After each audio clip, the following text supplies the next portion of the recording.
Normally we see a 1-2-3, but no 1-2-3 here. I didn't see it. All right, fellas. Thank you again for coming on to the show, the BARB League 2021 season manager interviews. Tonight we have James Herndon of the New England Yankee Stompers joining us. And for all you guys to know, he joined the league in 2011, has appeared in the playoffs 3 times, and twice been into the World Series, twice leading in Game 7.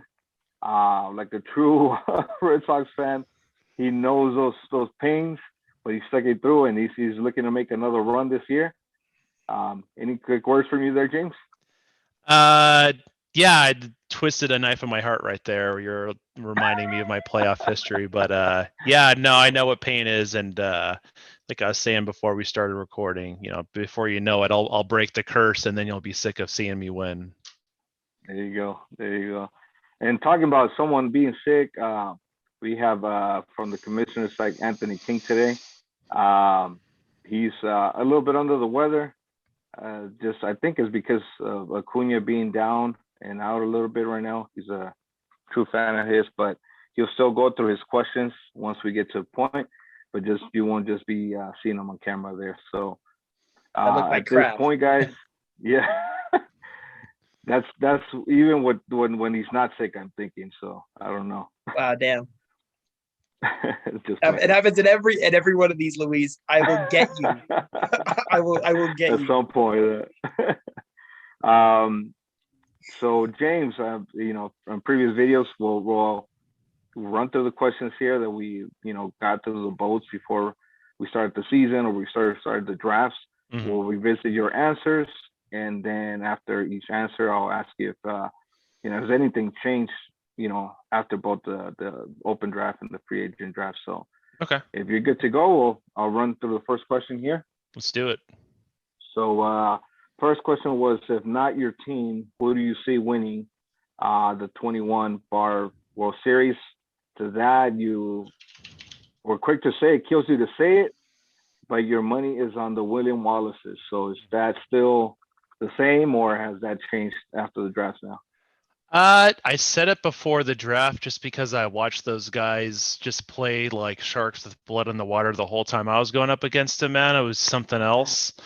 But I think my opinion's changed. I mean, their roster's still solid, but they took a beating in the draft. Me included. That was a little bit salty. I took Amir Garrett from them in the second round. Then it started people stealing from each other. But I think my opinion's changed. I wouldn't say that they're the front runner just because their pitching depth is kind of taking a hit. They run really lean. When you look at their roster right now, they've got some depth, but not a lot. Gotcha. So, fair enough. Yeah. Actually, I think one or two managers mentioned something of the sort about the lean pitching staff there, but they do have some depth to back it up. But I think you're referring overall to the roster itself. So yeah, we'll see. Yep. Yeah, we'll see. We'll see. They still scare me, but yeah. I mean, last year they had just an ungodly amount of depth, even though they ran a lean roster. And this year, I think they lost a little bit of that depth. So, if anything's going to be their downfall or change my opinion, that would be the one reason why. It's just injury, something you really can't do anything about. Gotcha. So, second question was, which team will be the season's dark horse? You mentioned Brownsville because they're overdue to go deep in the playoffs now. Talking about injuries in previous seasons, I think we all know Brownsville suffered a lot of that. But has that changed at all since the draft? No, I like those guys. I'm a big fan of having one of the top 3 or 4 pitchers in baseball to stand behind in a short series. They have, pretty sure they have DeGrom. Yeah, they've got DeGrom. They've got a decent pen, and they've got a lot of guys that hit the long ball, and everybody knows that chicks dig the long ball. So, yeah, they haven't had a lot of success, I don't think, in the playoffs, and I just look at their roster and it kind of surprises me. So I think they're due. Nice. So your third and final question was, which team will not live up to expectations or underperform? With that, you went on to Clovis Krauts because they are too lazy to set up their lineup. Yeah. Nothing's changed there. I love Alex, and he's just, it's one of those things where it's kind of like you watch those teams in the NFL or MLB where they're just bad for a very, very long time. And it's like, man, you get all these good draft picks, you accumulate talent. Eventually you got to turn it over and have a winning roster. And on paper, he's got a good team. If he can continue to set his lineup throughout the season and make pickups and make trades to account for his injuries, because he's never been good at that before. So, Alex, I believe in you. You just got to try a little bit harder. From a Red Sox fan to a Angels Yankee fan, because he's a Yankee fan, so he says. So what? I don't know, maybe that's what he said so far. So he's okay. East and West Coast. So maybe that's we have a new rivalry here. Yeah. Okay, that's news to me. He's been known to flip-flop between teams before, not in baseball, but in football. So, football. Anything else unless he flip-flops on? No, he's pretty strict with his politics. He doesn't flip-flop on anything else. All right, Mr. King, I'll pass it on over to you for the commissioner's corner here and the two questions. All right, James. So, well, we asked everybody two questions. They're the same questions for every owner. Yeah. First one, where do you see, or what do you see as your team's biggest weakness and your team's biggest strength for this season? Whether it's regarding gameplay or team build or anything like that. So I think my biggest strength this year is I've got a lot of depth on offense, which I never seem to. I'm always picking people up constantly. I felt like last year and most years before, it's always pitching that I have a lot of depth with. This year, I feel like I have a lot of offensive depth, especially in the outfield. I'm already seeing injuries, but I'm not even the least bit worried. For the first time ever, I'm really, not the first time, but like the last couple of years, I really tried hard to pay attention to splits, which always the best teams seem to pay attention to splits. So I'd see people playing certain players like Tommy Pham, who's on my team now. And it's like, what on earth are they doing with him? Like he batted like 250 last year. Then you look and it's like, oh, he's slashing 330 against righties. I have to start him. So it's like it's unlocked an entire different group of people to start using that everybody's been aware of, and it took me 10 years to figure it out. So yeah, my offense, I've got a lot of depth and I feel pretty good about it. My pitching's a little bit thinner than it usually is in the bullpen. Last year, my bullpen was my strength, and behind guys like Bummer and Britton and Ottavino and just lost Oberg to career-ending surgery, which is really unfortunate. Yeah. So I think my pitching is kind of my bullpen and my starting rotation right now. A little bit worried about it, but I'm depending on some guys to come up throughout the year. I've got Christian Javier, I've got Emmanuel Clase, Sawamura, Mackenzie Gore. All these guys could come up and plug that hole for me without me having to make a trade. That's the plan, at least. But for right now, to start, that's the biggest hole in my team. All right. And then second question, a little bit less BARB related. If you were an MLB player right now, what current or previous player would you maybe model your game after, or would you say whose game presently would like compare to your own? Translate. Okay. I think for me, like mindset wise and how I would really prepare and look into things, I really always admired, this might irk some people because of what he's done after baseball, but Kurt Schilling, I used to always love watching him prepare for games and the way that he took things so seriously.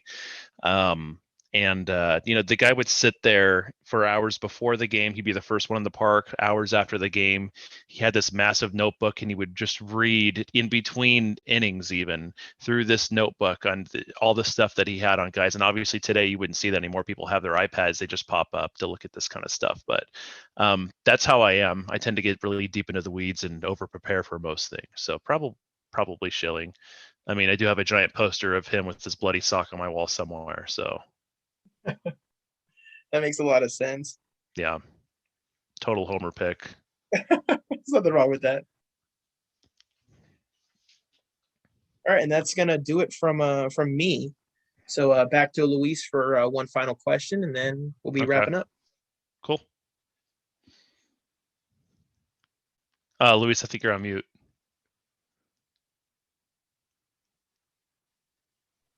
There you go. There you Sorry go. about that.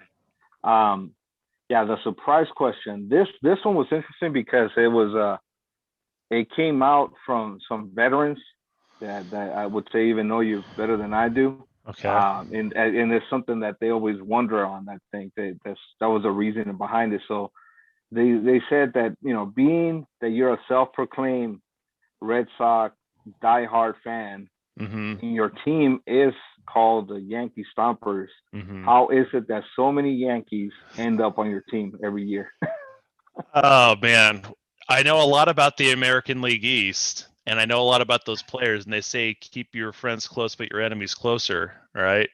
Oh, So it's a little bit of it is kind of a hedge, because it's like, okay, cool, I can go and take some of these guys, and if they kick my team's ass in real life, then at least they're going to be good on my BARB team. That's one way that I look at it. The other is just that I get so much exposure to some of these guys that are on their farm team or that are on their current roster, because I watch all 162 Red Sox games, and I tend to watch all the Yankees games too, just because I'm always rooting for them to lose. So it's just I'm super familiar with those guys. So, you know, I know I tend to keep all the Red Sox on my team as much as I possibly can, even though that bites me in the ass half the time. Just that I see so much of the Yankees that at this point it just makes sense for me to pluck the guys that I think are really good. I've drafted a lot of good Yankees over the years, and I never tend to really keep them on my roster either. It's not like I still have Severino or who did I trade you this year, Luis? I'm trying to think. Rodriguez Davey from the Garcia. Yankees. Yeah, Garcia. Was oh it? yeah, Davey Garcia. Yeah, David Garcia. Yeah, so I tend to draft a lot of Yankees, but if you look at my team right now, I don't think I have a lot of Yankees. Right. Some would say you have the biggest Yankee. The biggest Yankee.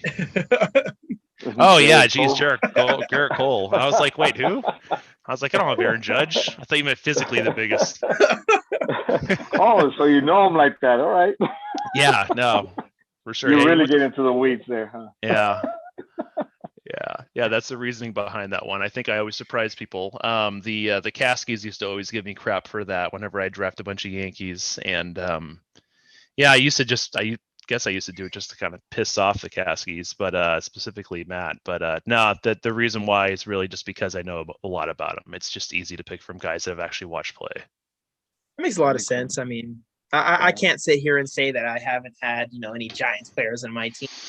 Luis knows full well my hatred for Pablo Sandoval, and yet he ends up on my team every year. And it's a love and hate relationship that it seems like he loves it more than he hates it. I hate Pablo Sandoval's guts. The man's got good splits. That's all I can say. Oof. Yeah, well, you and I both have a shared hate for him. It sounds like, but for different reasons. Yeah. We're still paying him, I think. I'm gonna have to actually add one of those hotlines there for you guys. One of those phone numbers for people that love punishment, torture, and all that. Just geez. You being a Red Sox fan and being a Sandoval fan, undercover for Anthony there. Bring it up. But my surprise question was gonna be actually aside from that, just given the way the Red Sox are playing this year, are you keeping your finger crossed on that, or if you could take one of the two, what would it be? Is just Red Sox playoffs or Yankees in last place? Oh man, you know, last place in all of the American League. Like well, you know, they get a better draft pick. There's downsides to that, but no, man, it'd be great. You know what? No, I'd say it'd be better for the Red Sox to make the playoffs, because then we have a chance to beat the Yankees in the playoffs. Okay. Yeah. Looking at the upside, we get Sale back, feeling pretty good about it right now. You know, hopefully it comes back like in 2023 or something. 2022. I mean, not this year. Yeah, we're getting Sale back in June, dude. I don't know what you're talking about. I'm just trying to get out of my pain of losing Lamet again. So I'm sorry, buddy. Sorry, man. you're good. You're good. All right, fellas, that wraps it up. Anthony, any last words? No, that's it for me. Time for me to lay down. Yeah. From you, James, any message you want to send out to the league there? Alex, set your goddamn lineup, and everybody else, good luck. Every week. Every week. All right, Not thanks, once guys. a year. Yeah, not once a year. Hey, guys. It's a full-time job. All right, guys. Thank Cool. you again, James, for joining us. Anthony, thank you for the time. Stay Cool. tuned for the next one. Thanks, guys.